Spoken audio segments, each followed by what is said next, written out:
Good afternoon, everyone. Before I get started on any kind of briefing today, I would like to just take the time to do a official part of my job today, and it has to do with signing a bill. One of the priorities we had in the governor's office, so we're in a little unusual circumstances today, but everybody's here. But one of the things that was a priority of the governor's office and many of the legislators was to do House Bill 1511 and 1452 into law, which is the military reciprocity bill that we're going to be signing here just in a few minutes. I want to thank Representative Steve Lynch for helping with this bill, Representative Nick Schroeder for the co-sponsor of it, Senator Justin Brown in his area, and Senator Bob Onder. All of them had a lot to do with this bill, but it was a great honor for me to be able to get this through the legislation today, especially as a veteran. And one of the things we do know when the spouses come along with their military families, how important that is. And number one concern that the spouses have is what are they going to do about jobs when they get here. So with the reciprocity bill we're doing today, we're going to be able to do a lot of pieces of the legislation, and the certificate part of it we're going to get to not do for those spouses, and they're going to be able to go to work a lot faster than what it had been in the previous. And so we're going to be able to waive a lot of that bills there. But military advocate Joe Driscoll's here today. Joe has did a tremendous amount of work on this. Me and him was in Fort Leonard Wood and across the state talking about this before the COVID-19 issue. But I'm going to let Joe come up and say a few words this morning. Joe? Governor, thanks very much. I'm very happy today to be here today on behalf of the 16,000 active duty service members, their families, and especially their spouses to thank you for signing this really important bill. Your signature means that Missouri joins 14 other states around the country. There are now 15 that provide this full license reciprocity for military spouses who move from one state to the other. Thank you again for making this one of your priorities. I think it shows as to your commitment. I also want to congratulate Representative Steve Lynch and Senator Justin Brown, whom the governor made reference to a few minutes ago. They had some dogged determination in order to get this bill passed and to get it done before the legislature went home for a while. I'm proud to note that this was the first bill to pass during the session and one of only two non-appropriation bills that the governor's been presented with this year. In a nutshell, what the legislation does is allows active duty military spouses who hold professional licenses in other states to become licensed in Missouri and even allow them to make application for those licenses before they get to their new duty station here in Missouri. In the past, the state only issued courtesy licenses, that is, licenses that were temporary, and then those military spouses would have to provide further evidence of their education and qualifications to licensing entities. The new law is important for two reasons. One is it shows that we're being a good partner with the military. We have lots of military installations and locations in our state, and it is very important that we underscore our commitment to them. In fact, I know Secretary Mark Esper and the military service secretaries are paying very close attention to which states do and which states do not enact this legislation. And in fact, they've indicated that this will be considered in future basing decisions when they're talking about locating military missions and in additions to what they have around the country. The second reason that this is very important is when our economy starts returning to some sort of normal footing, these military spouses possess the expertise that we need in order to fill the jobs that our state had available just a few weeks ago when our economy was normal, and indeed will be returning to that normal situation again. Governor, as you made reference, I'm thinking back to January 21st when you made that trip down to Fort Leonard Wood to visit with the spouses of soldiers and Marines and airmen to get their views on what it was like to live in Missouri and perhaps to get their views on quality of life here in the state and what the state could do to do about that and improve it. And I know they appreciated you asking the question, but it was really clear from their unvarnished comments that they thought probably the most helpful thing that you could do was to make sure that they could work in their chosen professions. I think by signing this legislation, you've not only gone a long way to improve that quality of life and meet their expectations, but you've also expanded our professional workforce and made our state an even more friendly military place to be in this country. So I thank you. I think this is a great addition to the laws in Missouri, and it'll have good, long-lasting consequences. Thank you very much. Joe, thank you very much. Thank you for all your hard work. I'm going to do the official part of this real quick, so Kelly, if you want to hand that to me, and Joe, if you want to come over, just keep the 6-foot distance, and we'll sign this into law.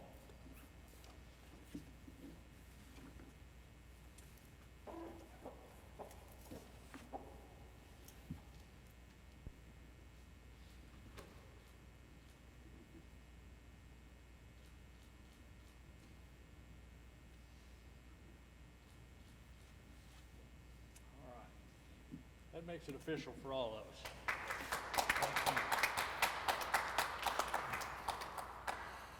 Also today, Dr. Williams is here today. Director Williams, Dr. Williams, a lot of those titles he has over there. He'll be here to answer questions today on any things you might have on testing, any of the plans we're going to do to increase testing. He'll be here to answer that. Director Carson's also here to answer anything on the PPE side of it, the law enforcement side of it, to take questions about SEMA or FEMA.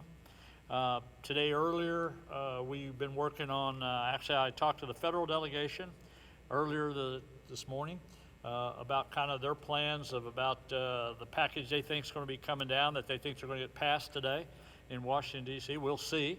They had high hopes for that when I talked to them. Some of the things will be coming our way. And then I think the other thing, we had a long discussion with them of our plans about reopening Missouri and how we were going to start the process of that. Again, last week when we made that announcement, we've been working full steam on that, trying to make sure that we're getting things in place, some guidelines for the people of Missouri. And I think the two things we're focusing on this week, our two priorities, is COVID-19, still doing what we can against the virus, and then making the plans to reopen the state of Missouri. So with that, let me just give you a little update on the COVID-19. As of 2 p.m. today, there have been 5,941 positive cases of COVID-19 in Missouri, including 189 deaths. Over 57,000 people in Missouri have been tested so far. So that's the update on that. So with that, Kelly, let's just open it up for questions.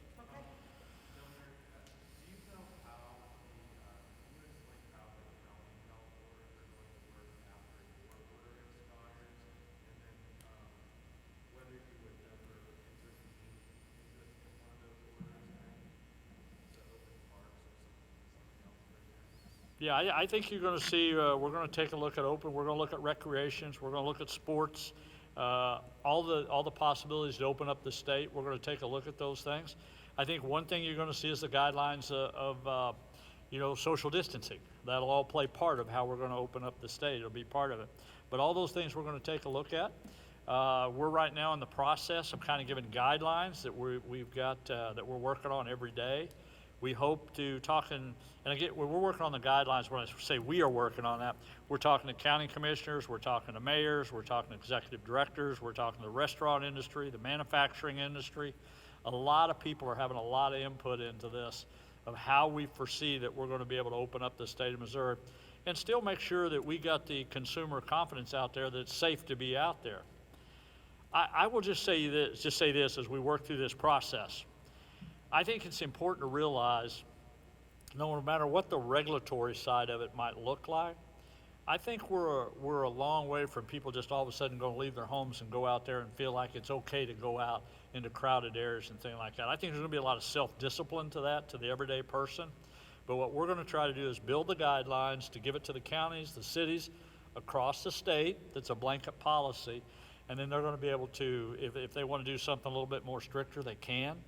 Upon that. But what we really want to do is give everybody the guidelines to start the process. So if the county wanted to issue an order, it would still be in effect after the court order expires? I'm sorry, what was the first part of it? If a county issues an order, would it be in effect after the court order expires if the county wanted to?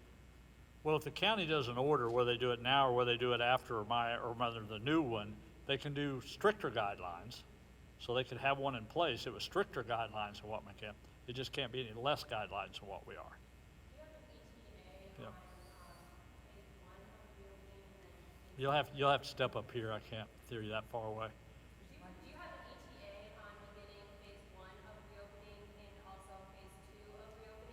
Yeah, we're working on that now as we speak. We're working on it. So we hope sometime towards the end of the week, we'll kind of finish up the guidelines of it.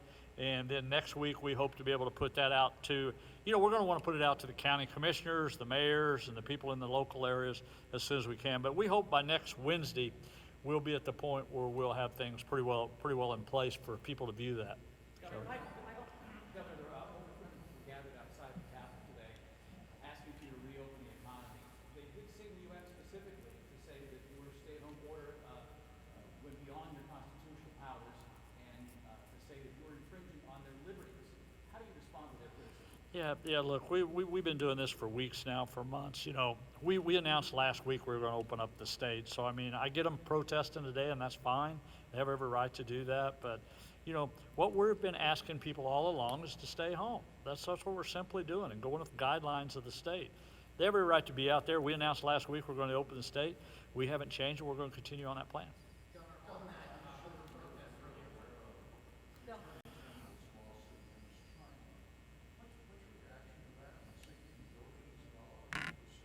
Yeah, I just learned about that today, much like I just read it earlier today. I was informed that took place. So, I'm not sure what that's all about. I mean, it's evidently we're going to sue China for that. So I'm not for sure what the Attorney General was. I hadn't talked to him about that, but that's fine. I'm going to let Kelly kind of do the question that way. And let me just say this. I'll make sure everybody today, I'll be down here that where everybody will get to ask their questions. So we'll just kind of go through this as we can. Michael? Governor, can you be a little more elaborate on the description you just gave us in terms of phasing this open? You talked about parks and recreation. Can you flesh that out a little bit? And the other part that just sort of briefly, were you able to hear the protest today? I was not. I mean, we've been busy all day today. I've been on conference calls and meetings all through the day. Matter of fact, I seen them out there somewhere, I don't know, this afternoon or something, but it's a pretty day out there. It's a beautiful day. I kind of envied them from that part of it, but that's fine. They're out there protesting. I mean, we get people protest the Capitol all the time.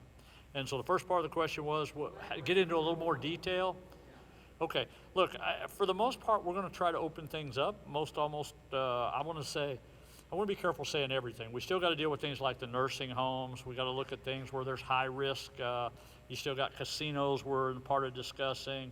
The majority of the businesses, especially the service area, whether that's restaurants, whether that's beauticians, whether that's barbershops, whether those are box stores, will all be open in our guidance. We'll give them the opportunity to open.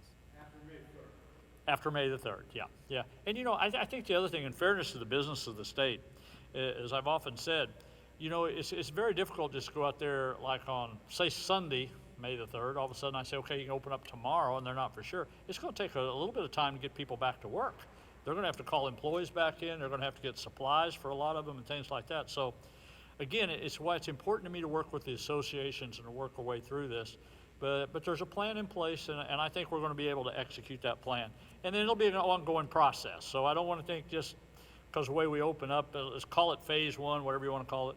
But we're going to have to work our way through that and make some adjustments and see how we do this. But for the most part, we're going to open up businesses in the state. We're going to put as many people back to work as we can. Governor, you've been emphasizing the importance of social distancing. Dr. Williams, you have as well. Today, many of the protesters were in crowds, many weren't wearing masks. What are your thoughts on that? And Dr. Williams, if you could just answer this as well. Was that potentially a dangerous situation?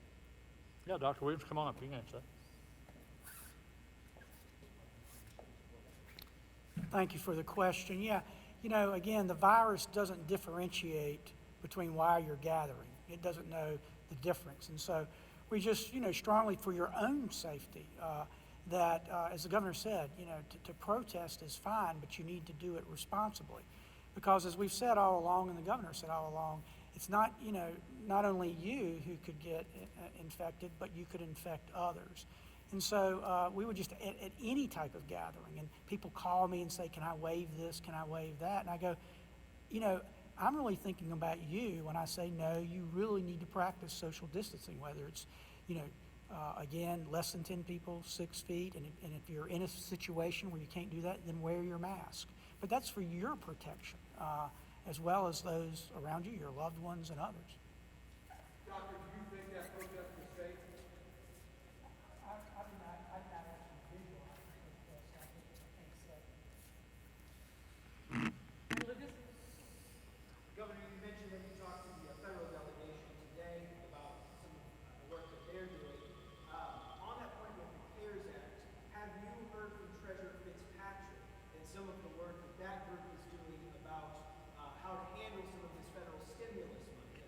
you know what, well, I have not, but my staff's working with him daily on that, and they're briefing me on that.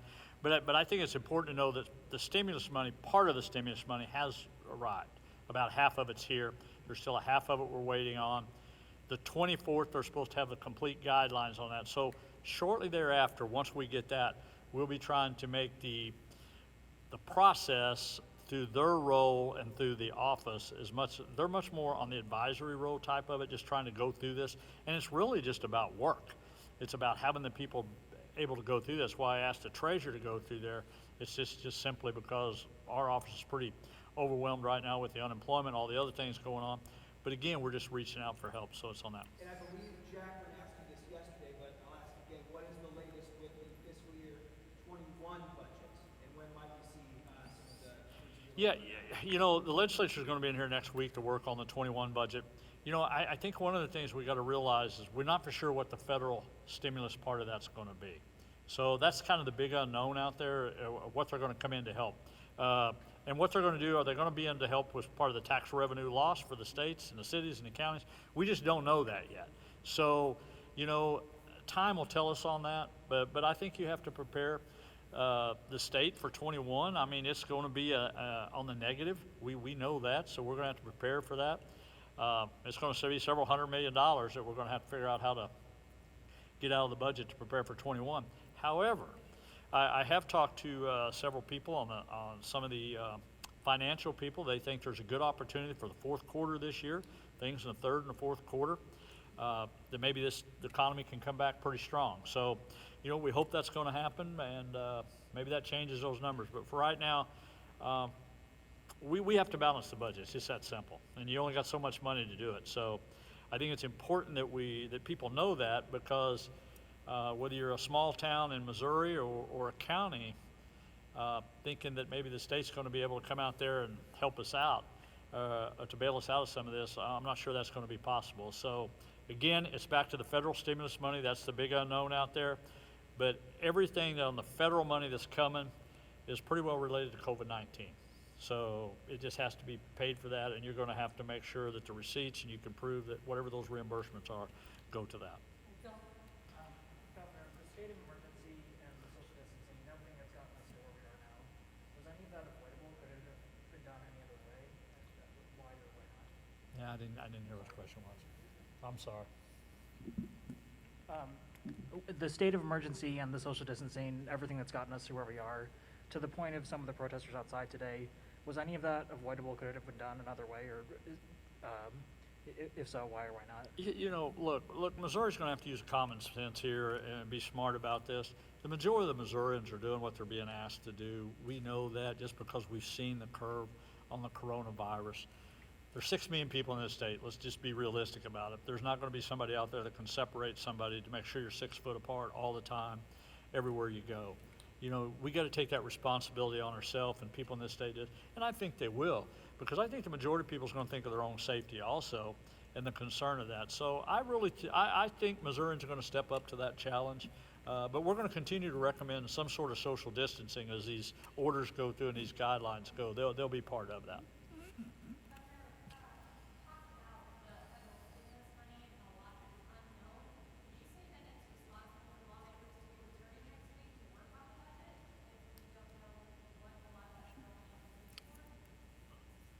No, I'm not saying that. The legislators, they've got a constitutional obligation to do it by the May 8th, and that's what they want to do. And that's fine. We can do that. What we don't know is how much stimulus money is going to come in. That could very well maybe come in June. It may not come in. So the work they're going to do between now and May the 8th to get a budget done, they're going to craft that. We'll see what happens. If something changes drastically, then we'd call them back in. Then I'd call them back in for special session.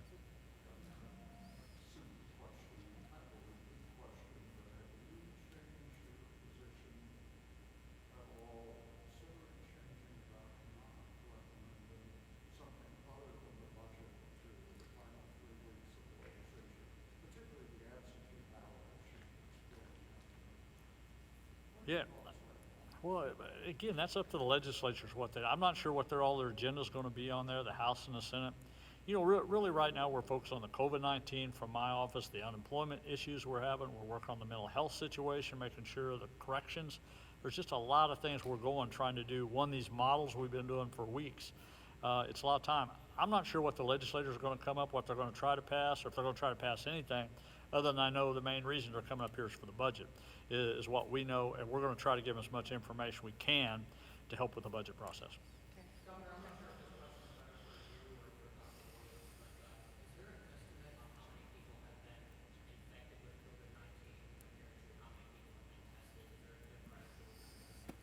Dr. Williams? Thank you for the question, and we're intensely looking at that right now. I just got off a phone call with the White House with Ambassador Burks and Admiral Giroir. So, as you know, this is all changing very rapidly.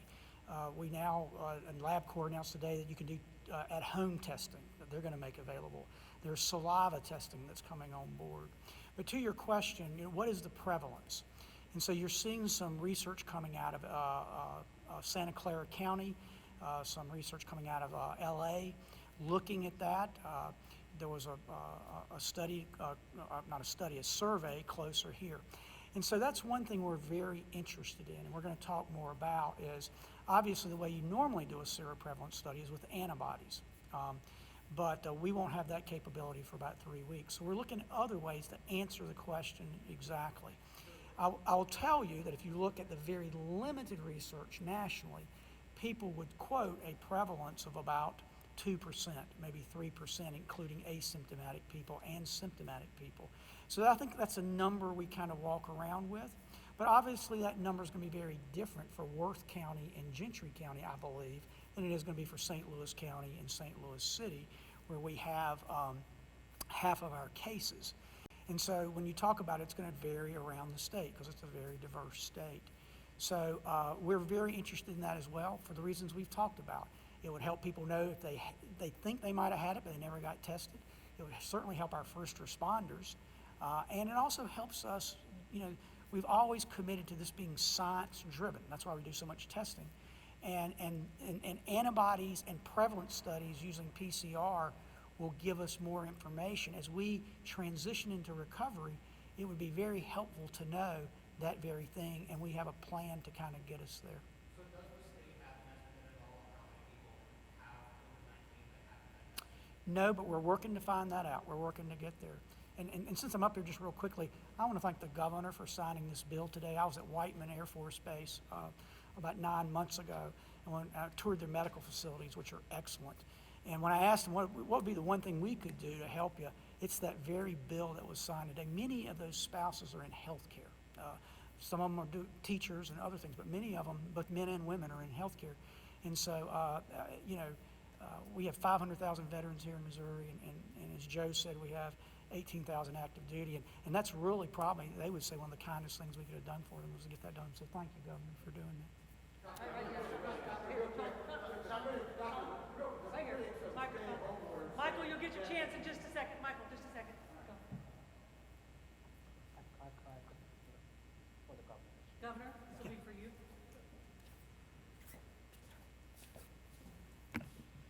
So earlier in this crisis, you actually ensured that the entire state of Missouri will be eligible to receive the SBA Paycheck Protection Programs.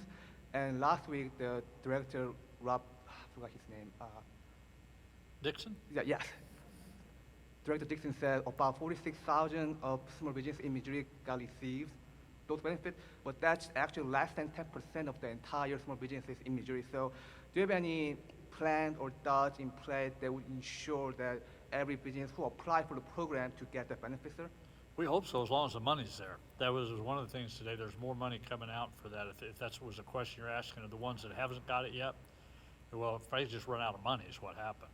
So today, my understanding, talking to the federal delegation, that they believe they are going to pass a bill that will have more additional funding for that small business. Do you have any number of businesses who have applied for the benefit but haven't received the benefit yet? You know what? I don't know whether they have or not, to be right honest about it. I assume that's in the process, but I know there's, I don't know. I'd have to check with economic development to find that out. Thanks, sir. All right, Michael? I'll pass. Okay.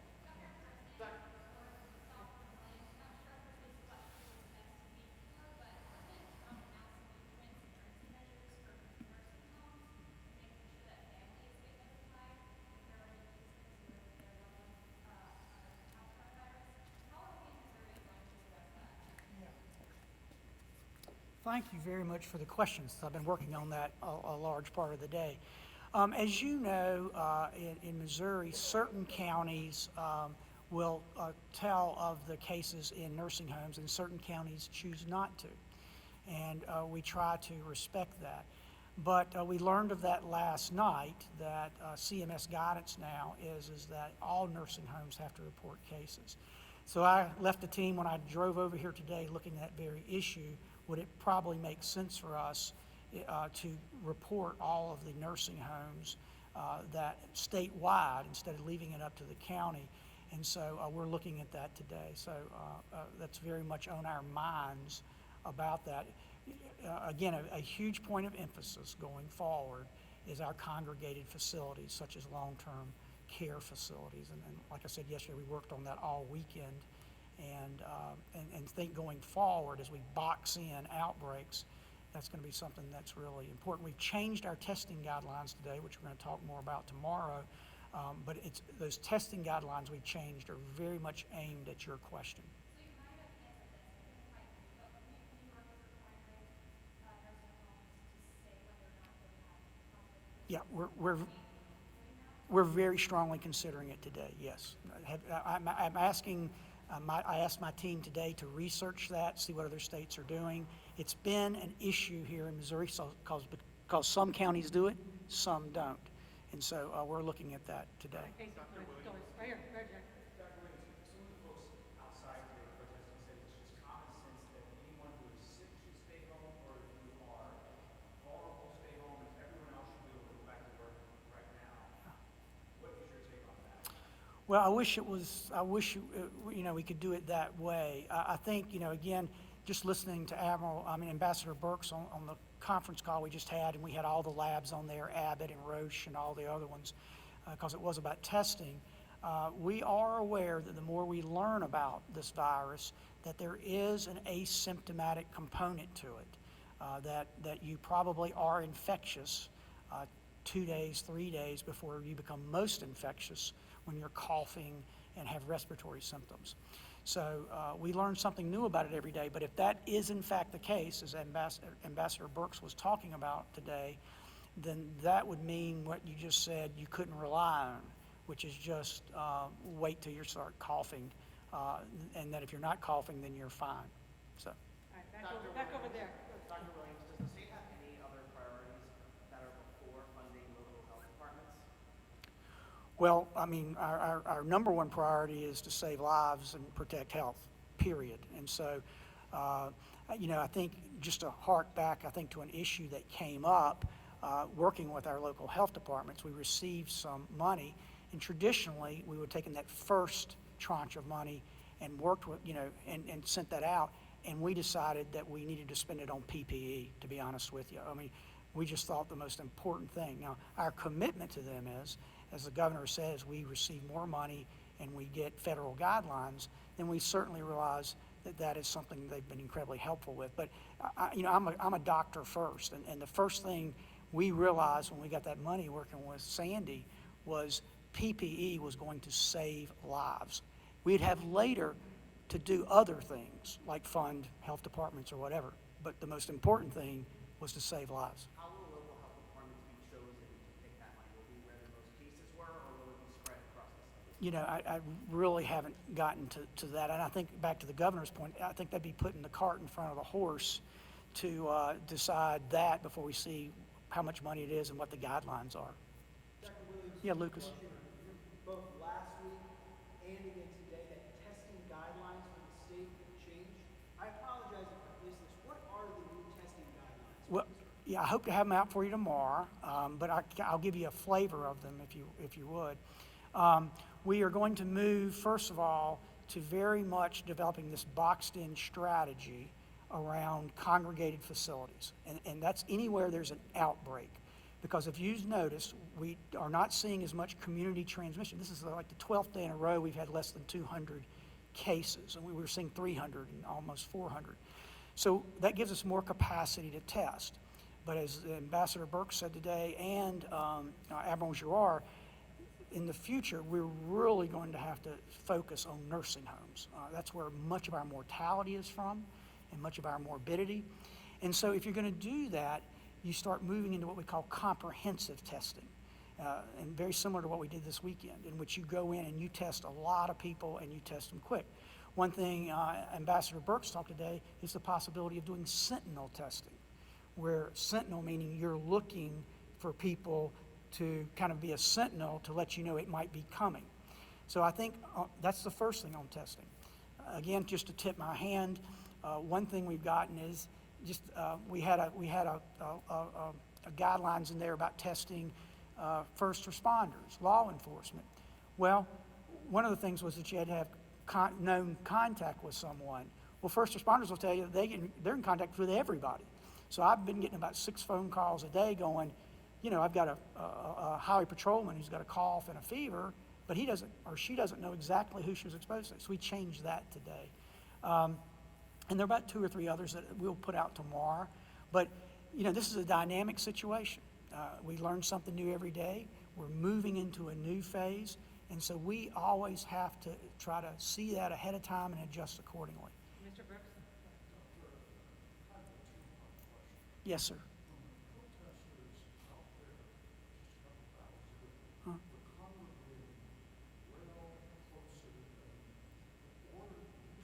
Yes, sir. Right. Thank you.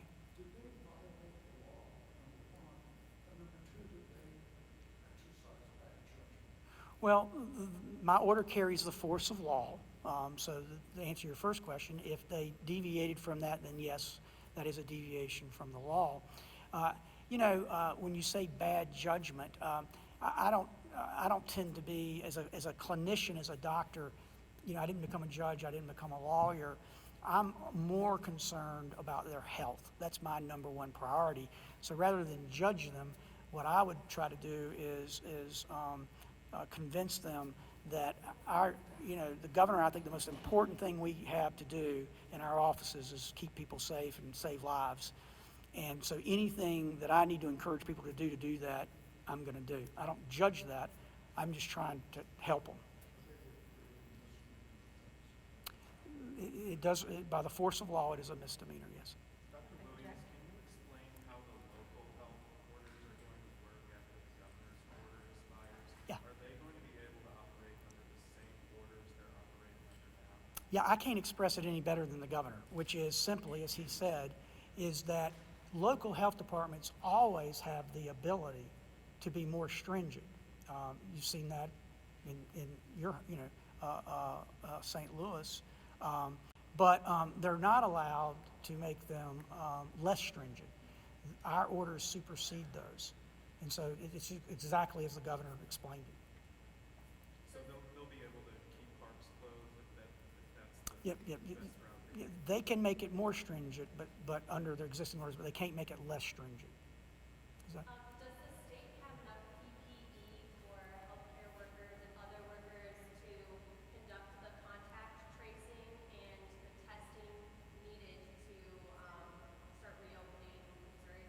Yeah. How much of each of those things does the state need? I'm going to turn that over to Director Karsten, but to your point, one of the 4 pillars the governor has put in place for us moving forward is the ability to do testing and contact tracing, and so I'll let Director Karsten speak to that. But I think the wonderful thing we've done is we've got a runway here. We've got a runway of 2 weeks, and so we're having less cases now, which enables us to build capacity. We are working in that direction every day to obtain more PPE. Today, the state just launched a website in which suppliers and those needing PPE can go onto and order PPE or locate a supplier for that. So again, through SEMA as well as DHSS, we continue acquiring more PPE every day, whether it's an order or whether that's delivery. So we're working in that direction. So thank you. So how much PPE though is still needed? You know, I don't have those exact numbers as far as what is still needed. I can just tell you it's a lot and millions. How many days worth of PPE would you like to have in order, part of this reopening strategy relies heavily on PPE being on hand. How many days worth of PPE would you like those healthcare workers and ideally as much as possible. We know that as a general rule, 14 to 30 days supply is the general rule. Thank you. My question is for Dr. Williams. Let me just answer a question on the PPE side of it, some of the things we're doing on that. I think one, it's also important to realize that for a long time, we thought we was gonna get it out of the federal stockpile or the state stockpile. That's where everybody thinks. We're well aware now that the hospitals, the first responders, the fire departments, the police department, all on the local level have the opportunity to buy PPE gear now too. And so you're seeing that with a combination of what we're doing to build up our stockpile plus them. So the hospitals for normal rule would like to have, for example, maybe 14 days supply or whatever it might be, whatever their guidelines are, that did tell you that. But I think that's changing daily as we speak, along with the testing. I do mention one thing about testing too. I was on the phone today with the commissioner, I believe it was in Cass County, and also with Congresswoman Hartzler. They mentioned there was a company up there that now, and you maybe already know it, I just found out about today and we're checking into it now, that has offered to do 100,000 tests in that county. So that's a little bit of breaking news for us here in the state. Congressman Hartzler talked to me about that today. So that's good news if we've got a company that's coming online that can be able to do that. So I just wanted to add that on the PPE side of it. Dr. Williams, I think she had a question for you. So studies have shown that COVID-19 is disproportionately affecting African Americans. You said that Missouri hospitals have failed to, a lot of them have failed to report that data. Have you seen a change in that? Yeah, I asked that this morning, and I'm told that we were at 31% of unknown, and we're now down to 20% unknown, because I've asked us to go case by case for our deaths in Missouri, and if they're not being reported, then we're gonna go find it. You know, you can find it. I mean, it's gonna be on death certificates, it's gonna be in cases. So I've asked my staff, Adam Crumless, I put him in charge of this, our deputy, to find me every case. I mean, I did this for 30 years. You can find that information if you look. I mean, I wish people by law would report it, but if they're not, we're gonna go find it, because it very much demonstrates our strategy. And again, just to layer on what the governor said about the PPE, one of the things as we phase in is hospitals are going to want to do elective surgery. And to do elective surgery, you have to have PPE. So much of the onus to your question is going to be on them. It would be irresponsible to be doing elective surgery if you didn't have enough PPE to cover your emergencies. So that question will in many ways answer itself about what is the right number, because they are going to be required to have enough PPE. They can't be doing elective surgery if they don't have any PPE to cover their emergencies. Did you say hospitals need to find that information on rates, or they could find money? No, not find as in F-I-N, but find as in we're gonna go find it. I mean, I've done chart review all my life. You can go find this information. We've gotten it down to 20%. We're gonna keep going until we get it to 100%. Another question about that. We've seen in New York City that the governor there is putting testing sites in areas that are more diverse. Are there any talks about doing that here? Again, it's been a busy day. We talked about that today. There's an area in Kansas that I hope by 5:30 I have the plan how we're already doing more mobile testing there. The governor, I had a great meeting with the clergy who pointed that out, and we've talked to Quentin, and so, but now we're going to add even more, and I'm very excited about that. We'll be talking about that probably in 2 days, but we're going to go into very specific areas. I was on the phone with the mayor of St. Louis today, and we talked about that. I don't think she'd mind me saying that Barnes Jewish told her they had 12,000 swabs. So that's very exciting to us, because that's kind of a critical component to doing testing. And so work very closely with her. As you know, we've opened up 5, at least maybe 6 now, testing sites in North St. Louis County and North St. Louis City. And we just want to make sure that in those areas, but I'm getting a little bit ahead of myself, but to make up, we've been asked about seroprevalence. One thing we're very interested in doing is going into Kansas City and North St. Louis and looking at prevalence.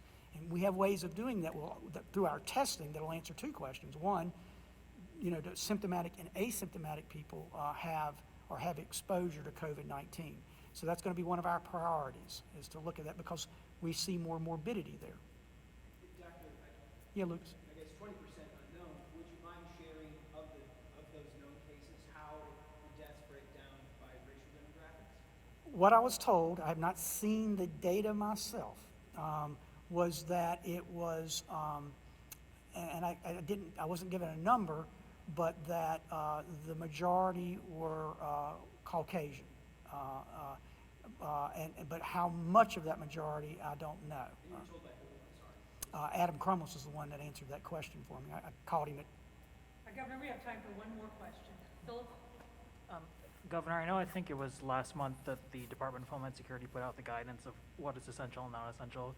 But can you kind of walk through for Missourians again how you actually reach those decisions in your stay-at-home order, how you concluded what is essential and non-essential? Yeah, well, I'll go back to an issue that I was troubled with to a certain degree is who gets to decide who's essential and who's not essential. I think that was one of the biggest issues that I faced as governor, trying to select who those people were, you know. And for me, when we open back up, to me, everybody's essential. Every worker's essential because, you know, so many times when you hear that word non-essential business or essential, when that all first started, look, everybody was scared. There's a little bit of panic in there, and we just started saying, okay, what is it we really need? So we started declaring non-essential businesses and essential businesses. What we do know now, looking back on it, again, every day you learn something. We know we were literally funneling people in to stores that were, quote, essential, was creating a worse problem because we were now bunching people up in the problem, or was creating more of a problem. Let me just put it that way. So here's the trouble I've always had with that. When you start thinking of a business, a lot of times we think of brick, mortar, and glass. The reality of it is that business belongs to some person. Some person works in there, and all of a sudden, in some way, we decide who's essential or who's not. You're actually saying that person is non-essential anymore. And then you send them home, or you send them home to their family. And you almost, to a certain degree, say, what does that say about him and his family together? So it sounds good when we talk about it up here from a podium or we talk about it in the media, but the reality is we're making a judgment call on really who is essential and who's not in life in general, and that was something I've always struggled with. But when we reopen, we will be making sure that there's probably no, quote, non-essential business. We're going to take a look at it. We'll see what risk we have in all those areas, and we'll start targeting the risk, but we're planning on open businesses up across the state of Missouri. All right, thank you. All right, thanks everybody again. Appreciate it. I think we're going to do this, Kelly, Thursday again. Is that right? Okay. We'll be back here Thursday again. Thank you very much for being here today, everybody.